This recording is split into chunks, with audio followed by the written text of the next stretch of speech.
이제 앞에 해서 이제 뭐 벡터, 원운동, 포물선 운동하고 이제 중력 파트로 넘어갑니다.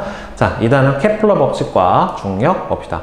케플러는 원래 여러분들 천문학자에 해당이 되고 행성 운동에 의한 인식 변화를 보게 되면은 과거에는 행성이 원 궤도를 따라서 운동을 한다라고 생각을 했어요.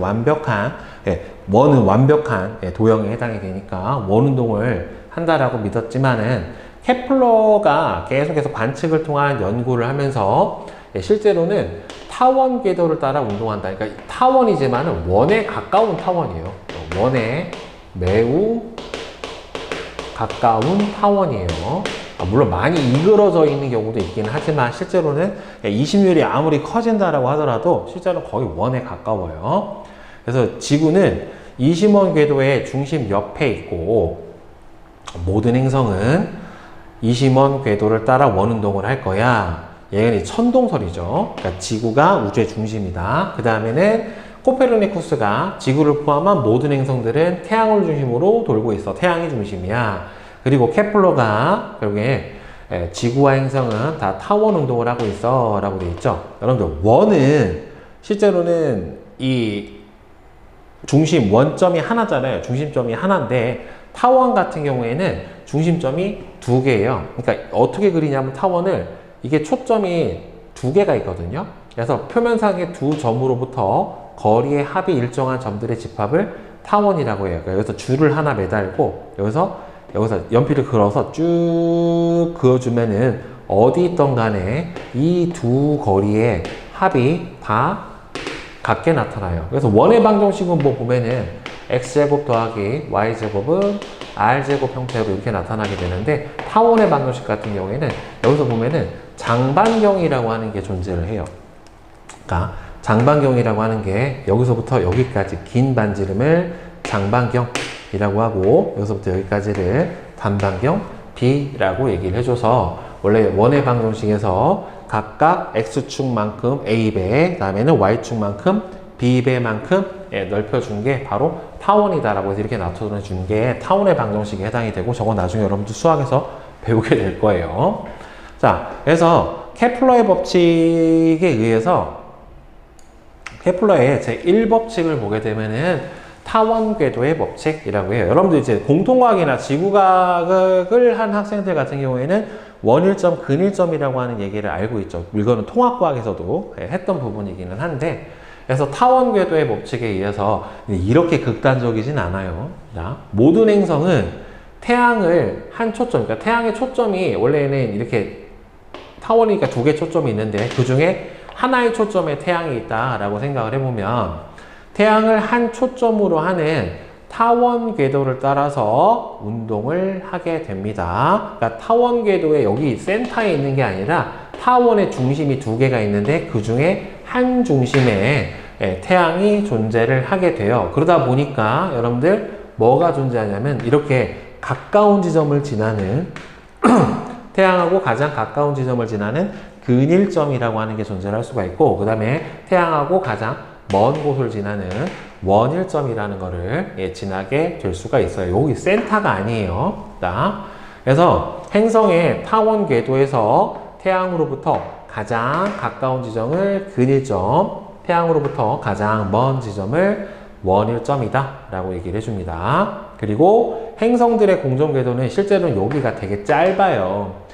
이심률이 별로 크지가 않아 가지고 아주 짧아서 실제로 거의 원에 가까운 타원 궤도를 돌고 있고 자, 그 다음에 두 번째가 케플러의 제2법칙, 즉 면적 속도 일정의 법칙이라고 하는 게 있습니다. 즉 행성이 타원 궤도를 따라서 공전을 하면서 일정한 시간, 즉 같은 시간 t 동안에 행성과 태양을 연결한 선분이 쓸고 지나간 요 면적, 즉 부채꼴의 호의 길이에 해당이 되잖아요. 그러니까 이 면적이 어떻다? 같다예요. 즉 여기서 단반경을 뭐 R1, 여기서 장반경을 R2, 먼 곳의 속도를 V2, 가까운 곳의 속도를 V1이라고 치면은 여기에는 여기 요 R1과 V1의 곱, R2와 V2의 곱을 해주면 결국에는 뭐가 된다? 여기가 면적에 해당이 된다란 말이에요. 그러니까 왜 그러냐면은, 그러니까 얘는 태양이랑 가까우면 그만큼 중력이 크니까 구심력이 크게 작용을 하게 될 거고, 반지름도 짧은 데다가 구심력이 크면은 속력이 클 수밖에 없다란 말이에요. 그러니까 빠른 속도로 가니까 이 호는 좀 더 빨리 이동을 하게 될 거고, 상대적으로 머니까 구심력이 약해지니까 여기를 지나가는 속도가 느려질 거란 말이에요. 그러니까 V1은 V2보다 크고, 그 다음에는 R1보다는 R2보다 크니까 이 둘의 곱은 어떻다? 서로 같게 된다라고 하는 거예요. 결국에는. 자, 그래서 행성이 타원 궤도를 따라 공전하면서 일정 시간 동안에 태양과 행성을 연결한 선분이 쓸고 지나간 요 총 면적 값이 서로 같다. 이게 면적 속도 일정의 법칙이에요. 가까워지면 태양의 속력, 행성의 속력이 빨라지고 구심력이 커지니까, 태양에서 멀어지면 행성의 속력은 어떻게 돼요? 더 느려지게 돼요. 그래서 근일점을 지날 때가 가장 가깝기 때문에 중력이 가장 크게 작용을 해서 행성의 속력이 가장 빠르고, 그러니까 여기에는 가속도가 크면 빠를 수밖에 없으니까, 그러니까 같은 질량을 갖고 있으니까, 그 다음에 그러니까 힘이 크니까, 중력이 크니까 가속도가 클 수밖에 없는 거죠, 결국에. 그 다음에 태양에서 멀어지면은 중력이 작용하는 힘이 줄어들게 되고, 그 다음에 가속도도 작아지게 되니까 속도도 느려진다란 말이에요. 그래서 근일점에서 가장 빠르고 원일점에서 가장 느립니다. 그 다음에 케플러 제3법칙, 조화의 법칙이라고 하는데, 그러니까 뭐 타원 궤도의 법칙은 뭐 굳이 여러분들 상식으로 알아두면 되는데, 문제를 풀면서는 2번, 3번 법칙은 잘 알아두셔야 돼요. 즉, 행성의 공전 주기의 제곱은, 그러니까 이 타원 궤도를 돌아가는 전체 공전 주기의 제곱을, 여기서 반지름이 두 개라고 그랬죠, 아까 선생님이. 여기서 여기까지를 장반지름, 그 다음에 여기서 여기까지를 단반지름 B라고 해놓는데, 실제로 공전 주기에 영향을 주는 거는 장반지름에 해당이 된다는 말이에요. 그래서 공전 궤도의 장반지름의 세제곱과 공전 주기의 제곱이 서로 비례하는 관계를 가진다라고 하는 거예요. 그러니까 어떤 행성이건 간에 장반지름의 세제곱분의 주기의 제곱값은 거의, 이게 상수 K 값이니까, 상수라는 값은 값이 바뀌지 않으니까 일정하다라고 보면 되겠죠. 그래서 태양계 행성들은 모두 공전주기의 제곱과 긴 반지름의 세제곱의 비율이 다 일정한 값을 가지게 돼요. 자, 그래서 실제로 관측을 해보면 수금지와 목토 천해명의 그 긴 반지름의 세제곱과 공전주기의 제곱값이 거의 1대1에 대응되는 형태가 나타나게 되는 거를 여러분들 볼 수 있죠. 그러니까 멀리 있을수록 어떻게 돼요? 좀 더 이제 오차 범위는 좀 심해지기는 하나 거의 비슷한 형태로 나타나게 된다라는 거를 볼 수가 있어요. 자, 그 다음에 두 번째는 이제 중력 법칙 봅시다. 이 중력은 예전에 이제 만류 인력이라고 우리가 배웠었는데, 그게 원래 일본식 오역이라서, 그게 원래는 유니버셜 그래비티라고 해서 그냥 그거를 이제 일본 사람들이 만류 인력이라고 생각을 했어요. 근데 그 번역을 했고, 실제로는 그게 보편적 중력이라고 하는 뜻이래요. 그래서 이제는 만류 인력의 법칙이라고 안 하고 그냥 중력 법칙이라고 얘기를 해줍니다. 그래서 중력은 질량이 있는 모든 물체가 서로를 잡아당기는 힘을 바로 중력이라고 얘기를 해요. 그러니까 지구도 나를 잡아당기고 나도 지구를 잡아당기고 서로 작용, 반작용 관계로 힘이 작용을 하게 됩니다. 그래서 중력 법칙은 질량이 있는 두 물체 사이에 작용하는 중력 값은 어차피 서로 작용, 반작용이기 때문에 서로 작용하는 힘의 크기는 똑같은데, 이 경우 물체가 큰 물체건 작은 물체건 서로 주고받는 힘의 크기는 같고, 이때 만류 인력 크기, 중력의 크기는 어떻게 결정이 되냐면, F는 G, 만류 인력 상수, 중력 상수라고 해요. G 곱하기 R 제곱분의 라지 M, 스몰 m 값으로 정의가 돼요. 그러니까 두 물체의 질량이 크고, 그 다음에는 두 물체의 중심 사이의 거리가 가까울수록 어떻게 돼요? 커져요. 우리가 알고 있는 쿨롱의 힘이랑 되게 비슷하게 생겼죠. KR제곱분의 Q1, Q2라고 하는 쿨롱의 힘이랑 형태는 비슷하죠. 점전하의 곱에 비례하고 점전하의 중심 사이의 거리의 제곱에 반비례한다. 그래서 중력 상수가 보면은 되게 작아요. 6.67 곱하기 10의 마이너스 11성 정도로 엄청나게 작기 때문에 질량이 작은 물체 사이의 중력은 거의 없어서 우리 사람 사이나 뭐 우리 선생님하고 칠판이라든가 아니면은 뭐 여기하고 천장이나 여기 지금 비추고 있는 프로젝터와의 인력은 무시할 수 있을 정도로 작고 실제로는 아주 질량이 큰 천체에서는 충분히 의미가 있기 때문에 작용을 하게 된다라고 볼 수가 있죠. 자, 그래서 중력 법칙하고 케플러 법칙이 어떤 관계를 갖고 있고 실제로 이걸 어떻게 유도가 되느냐를 보게 되면은 자, 케플러 제3법칙이 조화의 법칙은 뉴턴의 중력 법칙을 만족을 해요. 그래서 뉴턴이 검증을 시켰는데 케플러의 법칙은 행성뿐만 아니라 행성의 중력을 받아 운동하는 위성, 인공위성 다 동일하게 적용이 돼요. 자, 그럼 여기 한번 보세요. 중력 법칙으로 케플러 제3법칙 유도하는 거. 자, 일단 여러분들 지구 같은 행성이 태양과 태양의 인력으로 태양 주변을 공전을 하게 되면은 태양으로부터 받는 행성의 질량을 스몰 m, 행성의 공전 속도를 v, 그 다음에 행성과 태양 사이의 거리를 r, 여기는 그냥 지구라고 하자.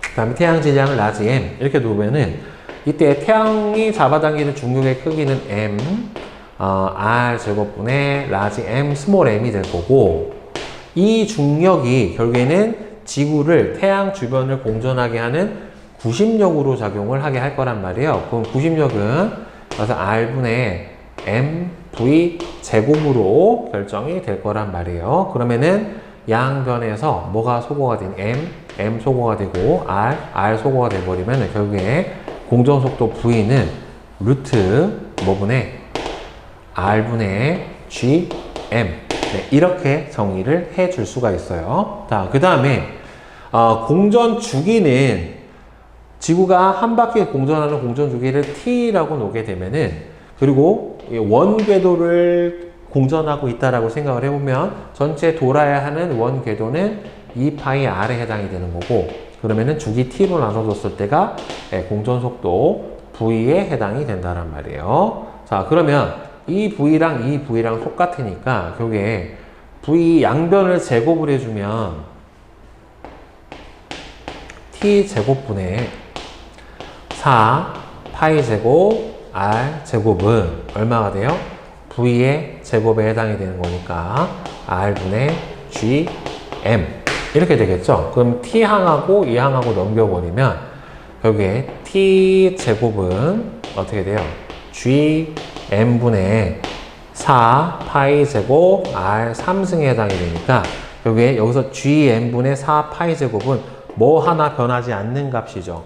왜냐하면은 중력 상수, 태양의 질량, 4파이는 어차피 상수값에 해당이 되니까 이게 k에 해당이 되는 거고 따라서 t 제곱 이꼴 k r 3승에 해당하는 값으로 정의가 가능해서 공전주기의 제곱은 행성의 공전 궤도의 반지름의 세제곱이랑 비례한다 라고 하는 케플러 제3법칙을 저기서 유도를 해 줄 수가 있게 됩니다.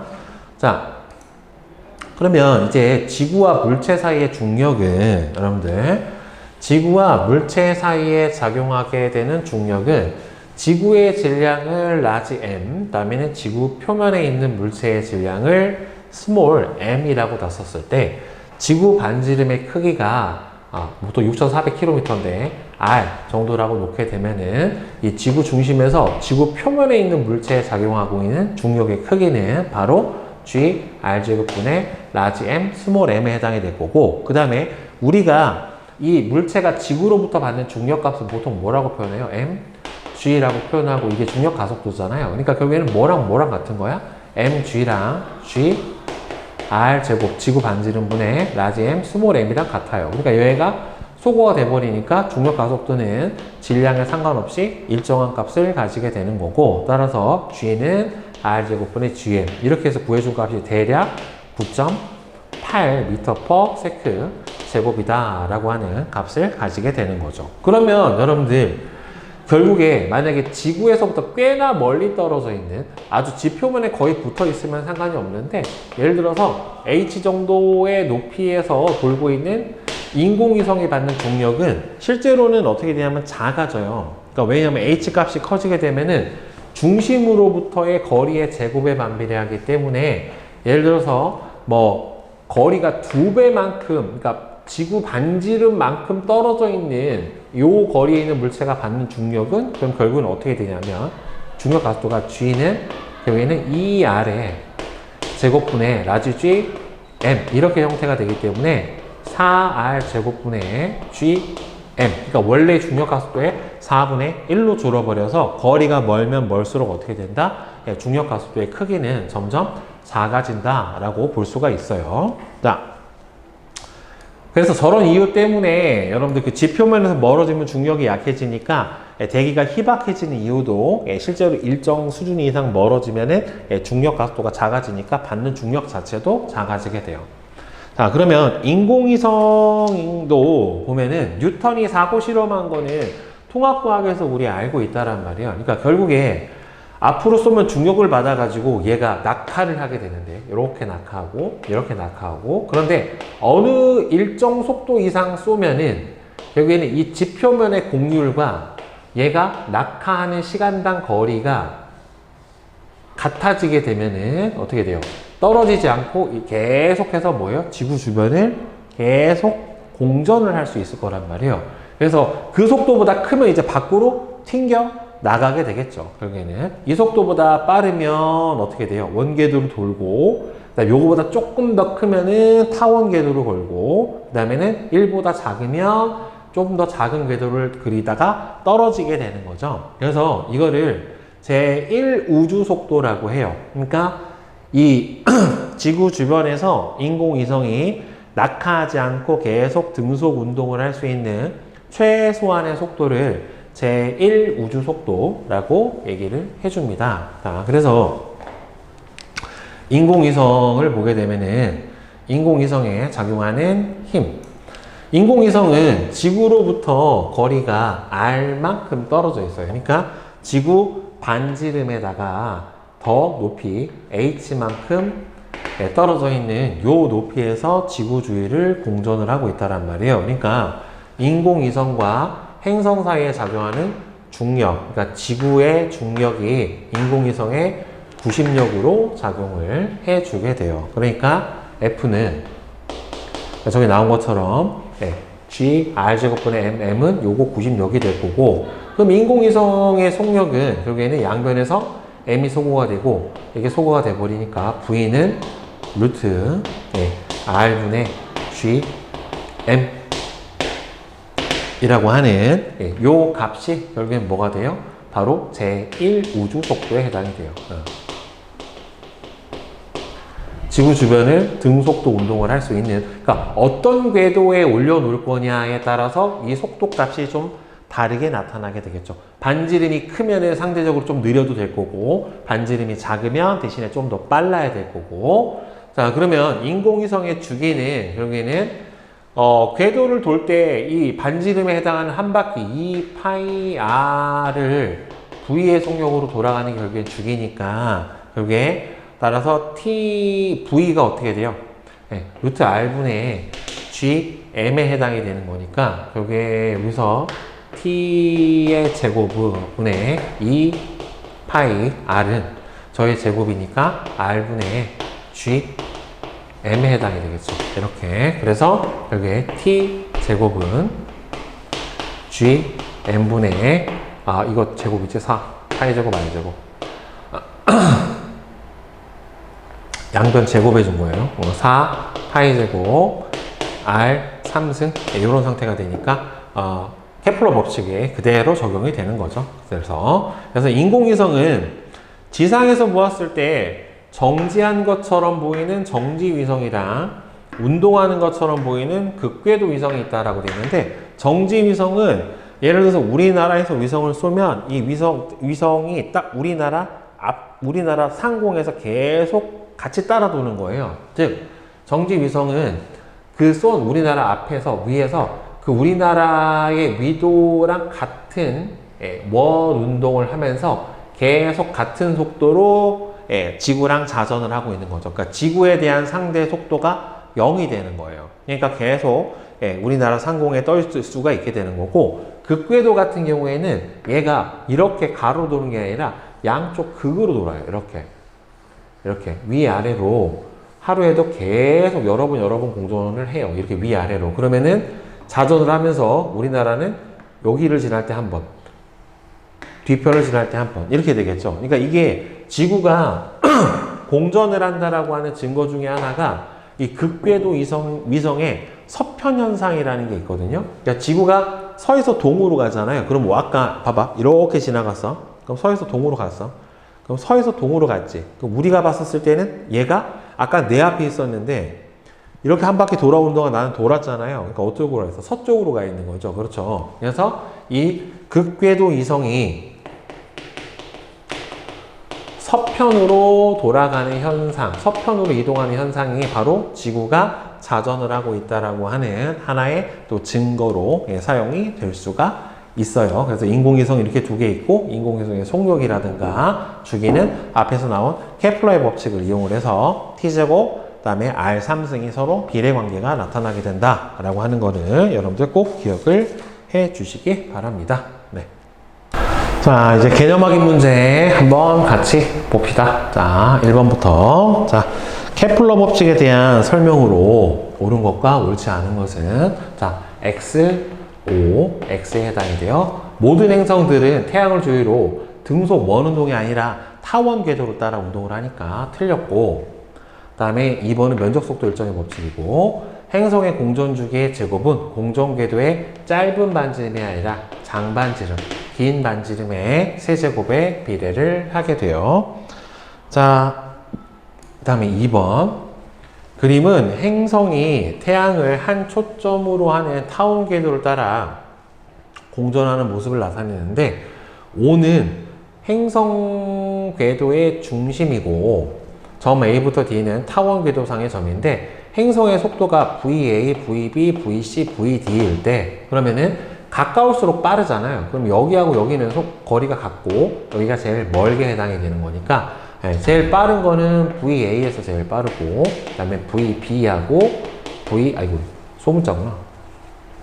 VB하고 VD하고는 같고 VC보다는 빠르겠죠. 자, A하고 C에서 작용하는 중력의 크기는 거리가 멀면 멀수록 중력은 약하게 작용을 하게 되는 거니까, 따라서 FA가 FC보다는 더 크게 나타나게 되겠죠. 자, 인공위성 A하고 B가 동일한 행성을 한 초점으로 하는 타원 궤도를 따라서 공전을 하는데, A, B의 긴 반지름이 각각 A하고 EA래요. 그러면 TA는 어떻게 되는 거예요? TA의 제곱은 KA 3승에 해당이 되는 거고, TB의 제곱은 KEA의 3승에 해당이 되는 거니까, 결국에 A의 이거 문장을 AA라고 나게 되겠네. 하나를 A, B. 이렇게. 그러면은 그냥 A가 맞다. 그러면은 K는 첫 번째 거는 TA의 제곱분의 A 3승. 이거랑 뭐랑 똑같아야 돼요? TB의 제곱분의 2A의 3승이면은 8A 3승하고 같아야 되니까 B의 공전 주기가 A의 공전 주기의 몇 배가 돼야 돼? 제곱이 8배가 돼야 되는 거니까 몇 배다? 2 루트 2배가 돼야지 맞게 되겠죠. 그러니까 조화의 법칙을 쓰면은 금방 풀 수 있고. 자, 그 다음에 4번은 질량이 각각 M하고 EM인 물체가 거리 R만큼 떨어져 있을 때 작용한 중력의 크기가 F랍니다. 자, 답은 X, X, O예요. 중력은 질량을 가진 두 물체 사이에 작용하는 청력이 아니라 인력에 해당이 되는 거고, F는 2R이 아니라 R제곱분의 2M 제곱이 되어야 되겠죠. R제곱분의 G 곱하기 F.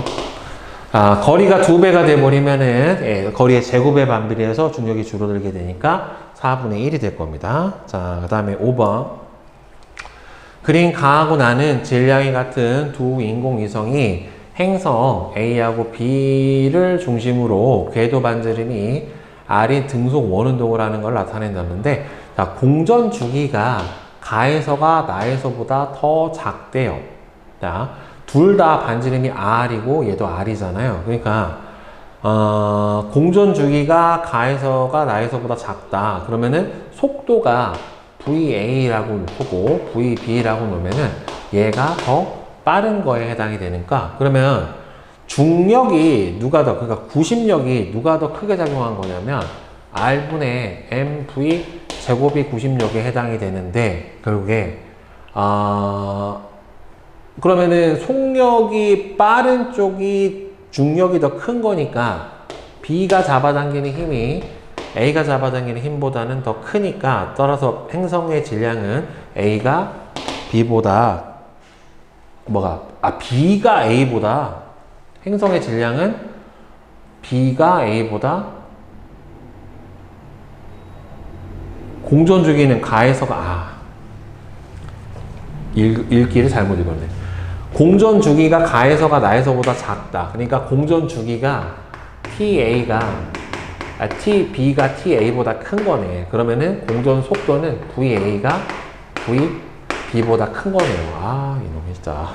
그러면은 결국에는 얘가 속도가 크니까 구심력이 R분의 mv 제곱에 해당이 되니까 이쪽이 구심력이 더 큰 거죠. 그러니까 결국에는 구심력이 결국에는 중력으로 작용할 거기 때문에, 따라서 행성의 질량은 누가 누구보다, A가 B보다 더 크고 B가 A보다 작다가 맞게 되겠죠. A가 B보다, B가 A보다. 자, 인공위성의 속력은 가에서가 나에서보다 더 크죠.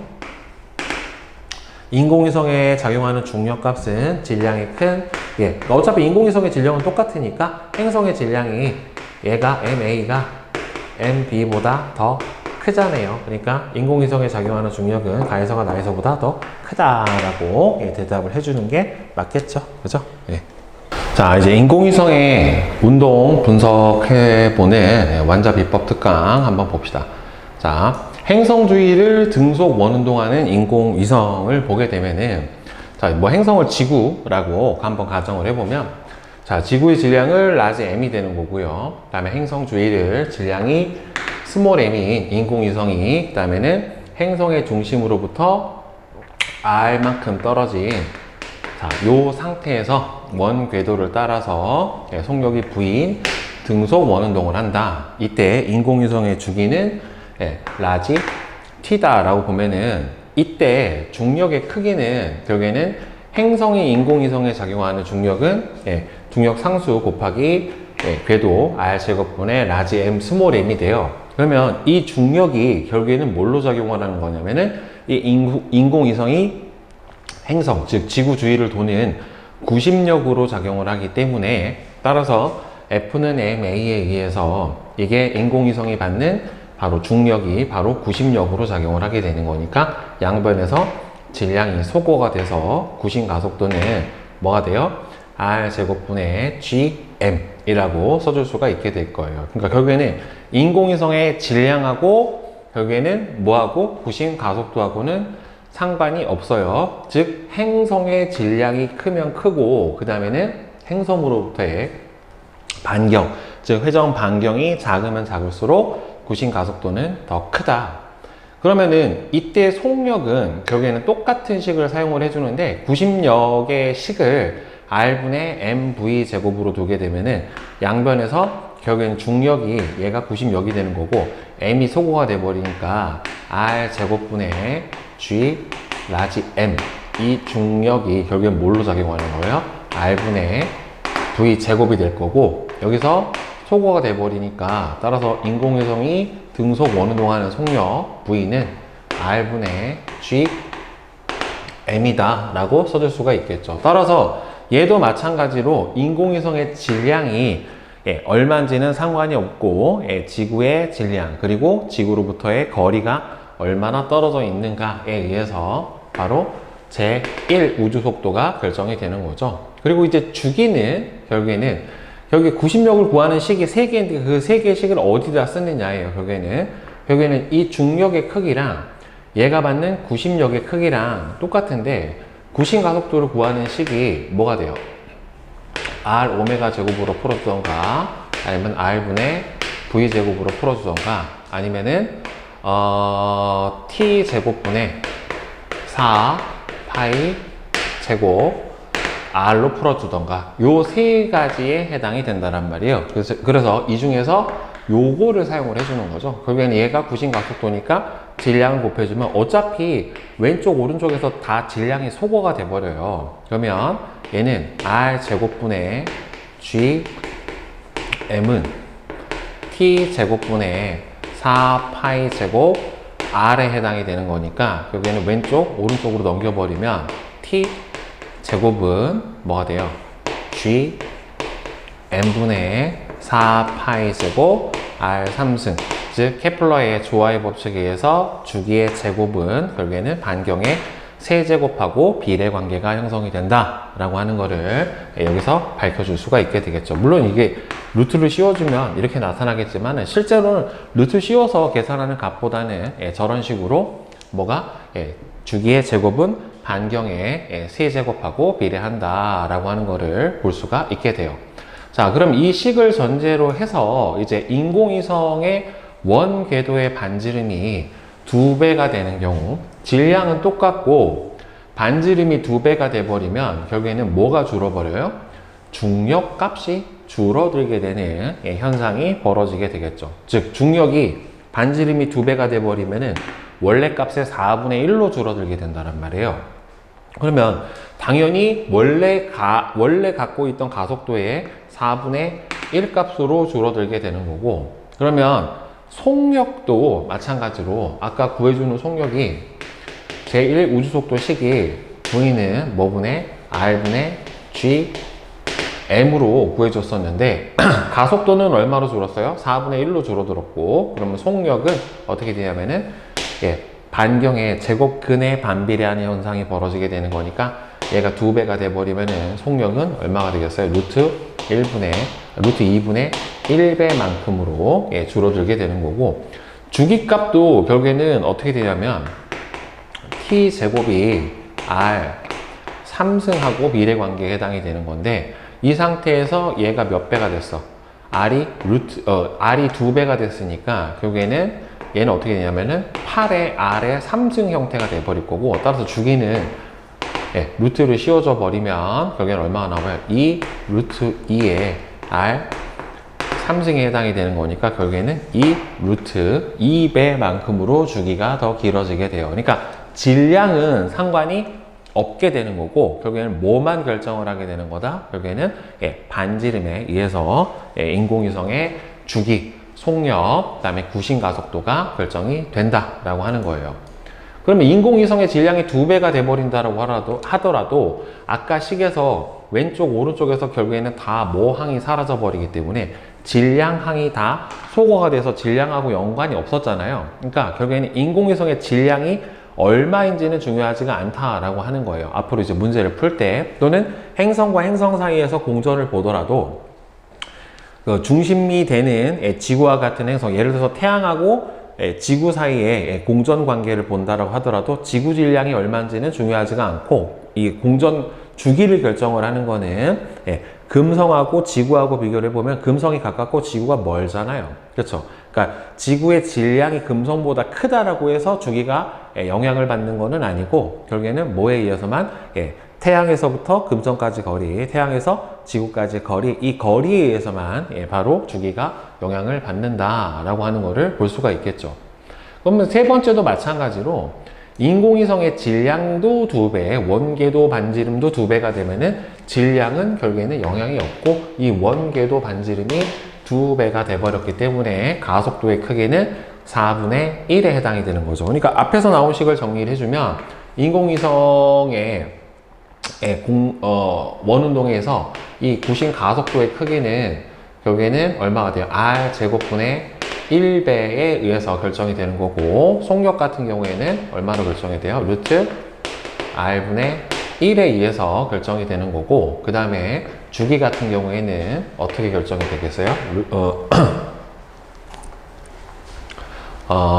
주기 같은 경우에는 루트 R의 3승, 요거에 의해서 결정이 될 거다라고 하는 거죠, 결국에는. 그래서 이 세 가지 관계, 결국에는 반지름에 의해서만 주기가 결정이 된다라고 하는 것만 여러분들 우리가 확인을 해주면은 어렵지 않게 풀 수가 있을 거예요. 자, 그럼 이제 밑에 나온 Q1번을 한번 보도록 합시다. 그림과 같이 인공위성 P는 질량이 라지 M인 행성 A를 중심으로 하는 반지름이 R인 원궤도를 따라 등속 원운동을 하고요. 인공위성 Q는 행성 B를 중심으로 목성처럼 된 건데 하는 반지름이 ER인 원궤도를 따라 등속 원운동을 하는데, 자, 공전 주기는 Q가 B의 2배래요. 그러니까 공전 주기가 얘가 T가 나오면 얘가 얼마가 나온다는 소리야?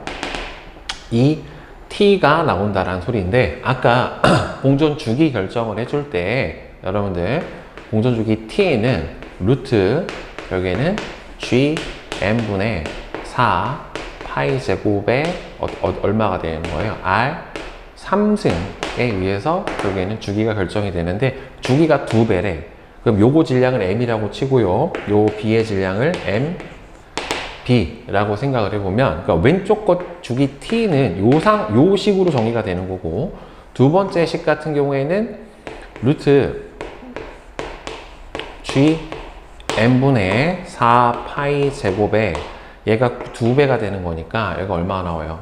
8R의 3승에 해당이 되겠죠. 근데 이 T 값이 몇 배가 나와야 되는 거냐면은 2배가 나와야 되는 거니까 결국에는 이 앞에서 4가 나와야 되겠죠. 그렇죠. 얘가 4로 나와야 되니까 질량 값은 요 MB는 얼마가 돼야 돼? 이 M이 돼야 여기서 약분이 돼서 4가 되고, 얘가 루트 밖으로 나오면서 원래 값의 2배가 될 테니까, 따라서 질량 값은 몇 배가 된다? 2배 2M이 된다 라고 이렇게 풀어줄 수가 있게 될 겁니다. 그러니까 식 자체는 어렵지가 않으니까 어차피 중력이 다 구심가속도 3개의 식으로 대응된 상태에서만 변형을 해주면 되니까 여러분들 이것만 꼭 기억을 하고 다음 문제들을 한번 같이 풀어보도록 합시다.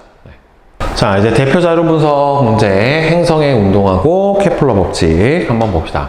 그림은 행성이 태양 주위를 도는 모습을 나타낸 것이고, 행성이 A에서 점 B까지, 다음에는 점 C에서 D까지 이동하는 동안에 행성과 태양을 연결한 선분이 지나간 면적이 각각 S하고 S로 같대요. 그러니까 면적 속도 일정의 법칙에 의해서 같은 면적을 쓸고 지나간 시간은 서로 어떻게 돼야 돼요?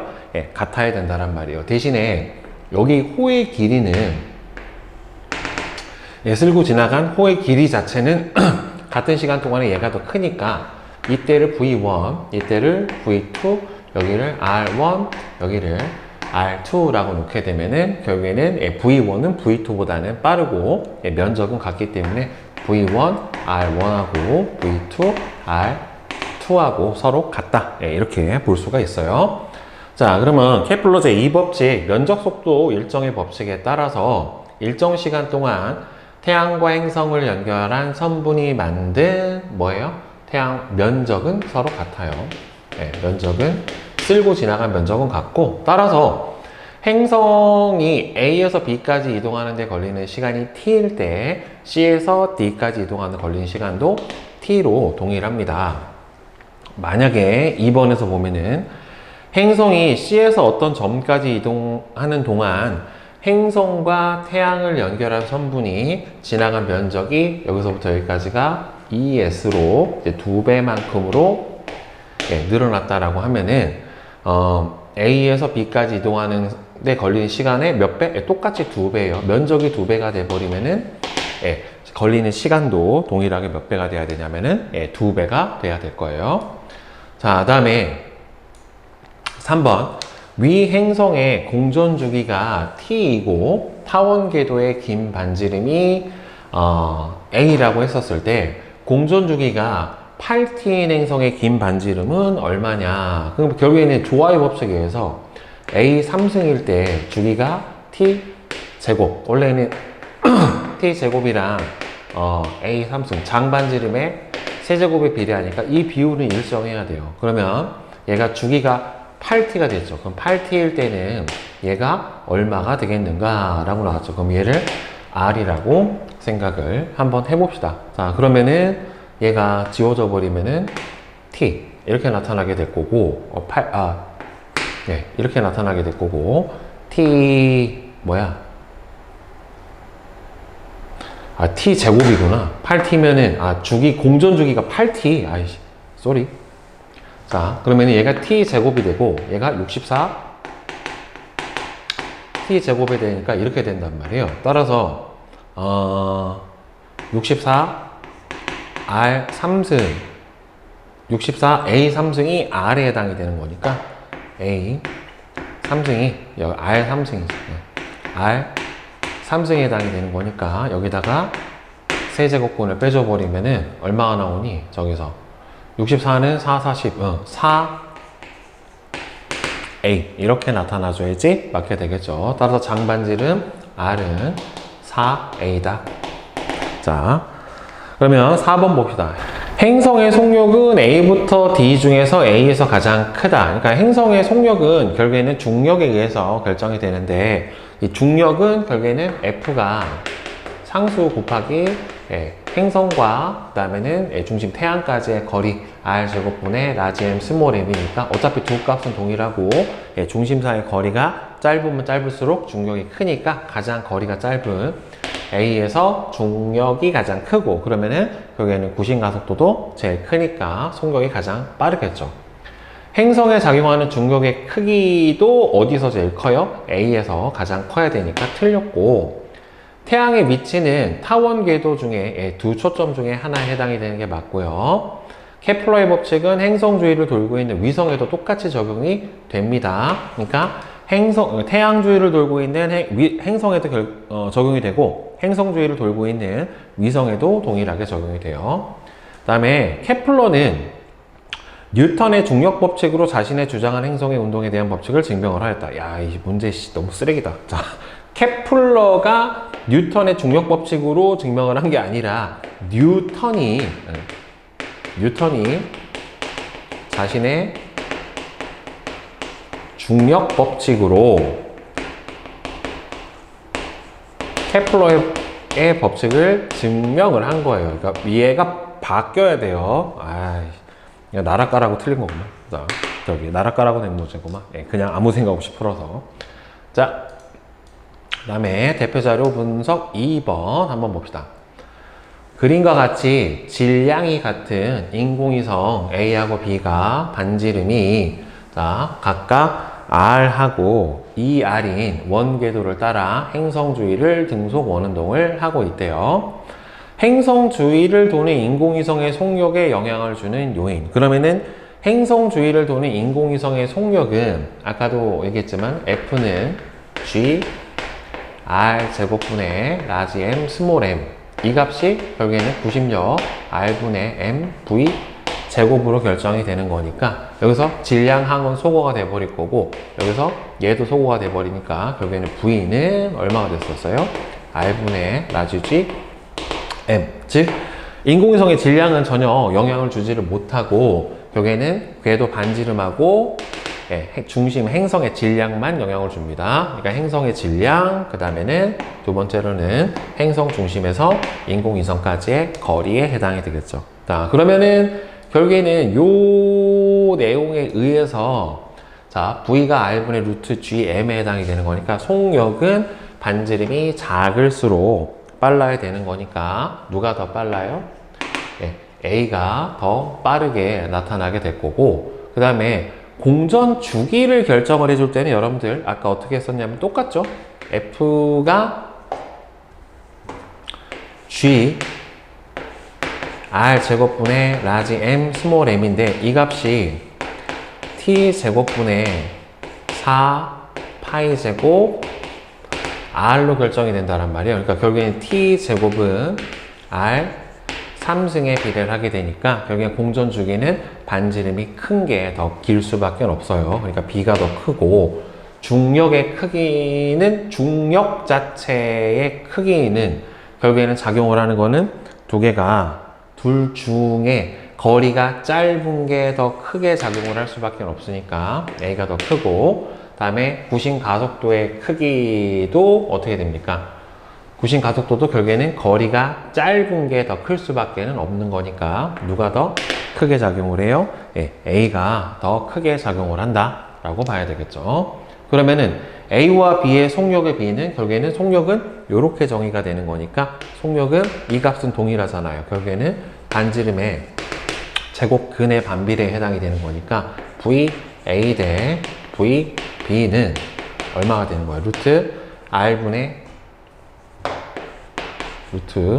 R분의 1대 루트 2R분의 1에 해당이 되는 거니까 둘의 속력 B는 루트 2 대 1 이렇게 나와야 되겠죠. 따라서 A 대 B는 루트 2 대 1이다. 그러면 A와 B의 공전주기의 B를 쓰세요. 그러면 공전주기 T제곱이 R 3승에 비례하게 되는 거니까 결국에는 T는 어떻게 돼요? T는 R 루트 R에 이렇게 비례한다 라고 볼 수가 있겠죠. 따라서 두 배가 됐으니까 하나는 결국에는 2배 루트 2 루트 2 대 얼마가 되는 겁니까? 1. 네, 이렇게 들어가면은 맞게 될 거예요. 그러니까 공전 주기가 반지름이 긴 게 어떻게 되는 겁니까? 더 길게 나타나야 되는 거니까, A 대 B구나. 그럼 A 대 B면은 1대 2 루트 2가 나와야지 맞게 되겠죠. 자, 그러면 밑에 5번 보면 인공위성의 궤도 반지름이 크면 클수록 인공위성의 속력은 어떻게 나타나게 됩니까? 느리게 나타나게 될 거고, 인공위성 A의 속력이 V일 때 궤도 반지름이 A의 4배인 인공위성의 속력은 2V가 되는 게 아니라 2분의 1V가 나와야지 맞게 되겠죠. 틀렸고, 인공위성의 가속도의 크기는 인공위성의 질량에 반비례한다. 인공위성의 가속도의 크기는 인공위성의 질량하고 상관이 없죠. 왜 그러냐면은 구심 가속도 자체가 뭐분의 R 제곱분의 GM으로 결정이 되는 거니까 여기서는 인공위성의 질량하고는 상관이 아예 없다라고 대답을 해주는 게 맞습니다.